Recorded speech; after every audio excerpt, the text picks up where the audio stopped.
Magandang araw sa inyong lahat. Narito na ang ating latest update, ang panibagong pahayag ni Vice President Sara Duterte. Narito ang isa sa latest. Manood pa natin. Ako si Coordinator TV. Assalamualaikum warahmatullahi wabarakatuh. Madayaw ugmayong adlaw kaninyong tanan. Magandang araw sa inyong lahat. Aking ipinapaabot ang aking taus-pusong pagbati sa bawat Pilipino ngayong Pasko.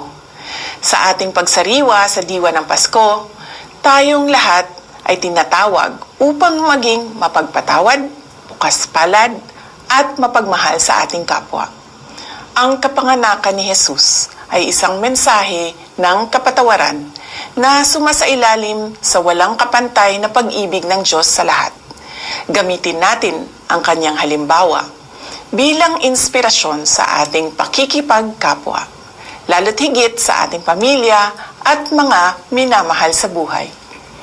Higit sa mga material na bagay na ating matatanggap ngayong Pasko, tayo ay inaanyayahang magbigay ng pag-unawa, respeto at pagmamahal sa bawat isa, lalo na sa mga mahihirap at may karamdaman.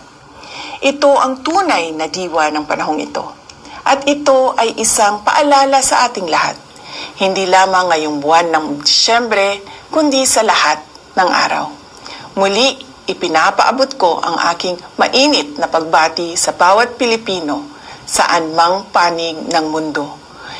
Malipayong Pasko ug mabungahong bag-ong tuig kaninyong tanan.